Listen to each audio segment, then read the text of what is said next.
So the idea of overdose is a reaction in your brain when you take a drug, and every drug there is a limit of drug that you can take that and gives you the reaction that you want in your brain. So the high that you want. Uh, when you become uh, uh, uh, a user, someone who uses that drug all the time, sometimes that level changes and you try to take more. But that puts you in a place that is dangerous because you could take an amount of drug that actually shuts down your brain instead of just taking an amount of drug that will give you the high. And that's what really what overdose is.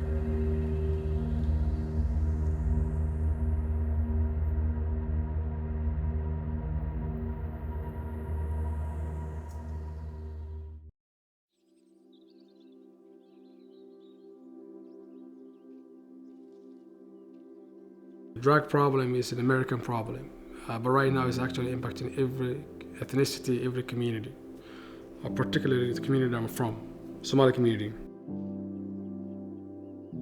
In 2014, back in Columbus, Ohio, we've had a problem in the community, more like a youth problem. At that time, it was like gang violence, more of killing, and also a substance abuse as well.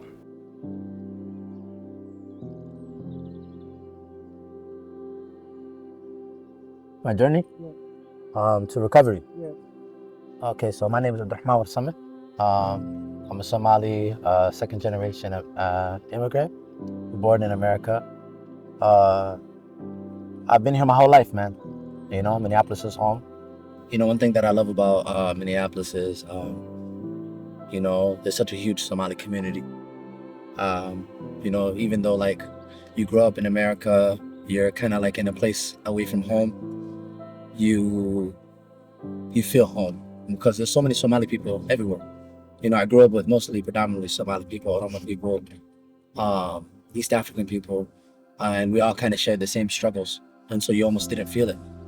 It's not until you get older that you start to realize all of the struggles that your parents faced and the ones that kind of were, you know, dropped on your lap. And then you're just stuck trying to figure them out.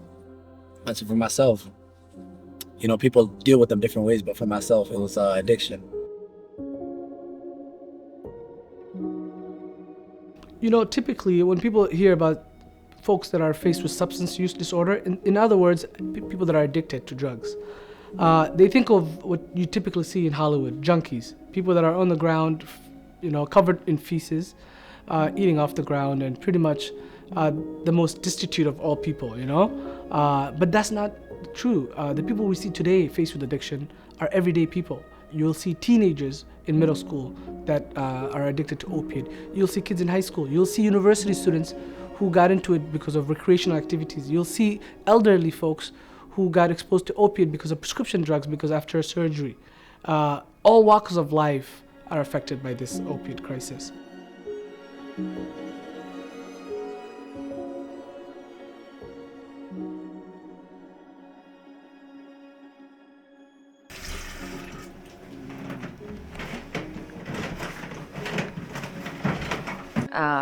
I think, you know, in many spaces, the families really can't be left alone because they wouldn't know how to deal with it.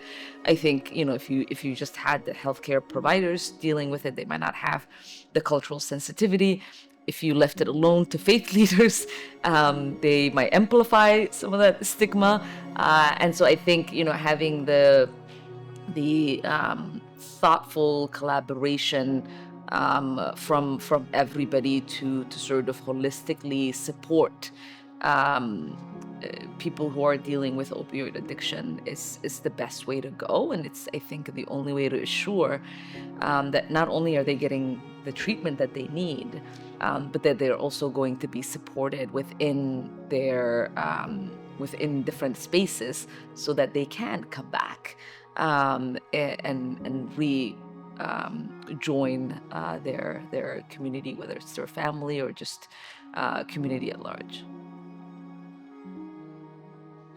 hadda maalin dhaweyd waxaa na soo wacay walaalka qubuuraha Banesville oo caanka ah mas-uulka ka ah brother Cabdallah marka wuxuu yidhi markii hore dhallinyarada soomaaliyeed waxaa dhiman jiray dhalinyaro waaweyn oo jira 18 iyo 20 iyo 22 iyo hadda waxaa dhimanaya kuwii 4 iyo 10 iyo 5 iyo 10 sano jiray baa dhimanaya marka dhibaato aad u weyn oo waxaa haysata ah daroogada iyo kiniiniyada ay cunaan iyo istilka iyo meel istaaga iyo gruubka dhibaato aad u weyn baa haysata. Most people, when they're struggling with addiction, they don't think that. I didn't think I was going to survive. Most people don't, you know?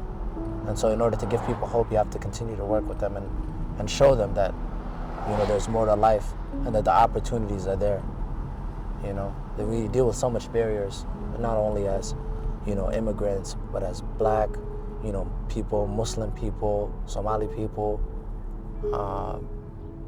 you know, living in a country with a system that it wasn't built for us.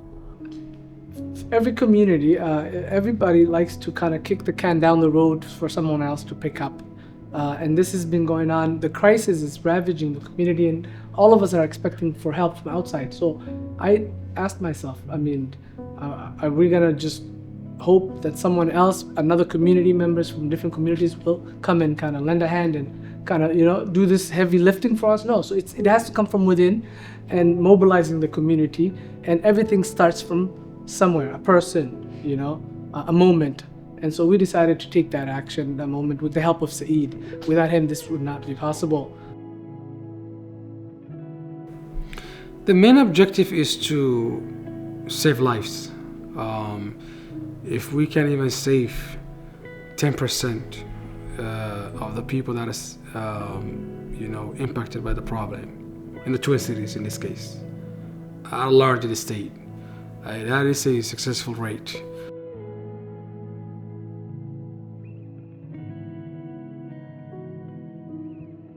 Every single family, every single household is impacted. You know somebody, you know, your family, your co-workers, your friends who had died for this issue. So, you know, getting involved, I believe, is an obligation to every community member.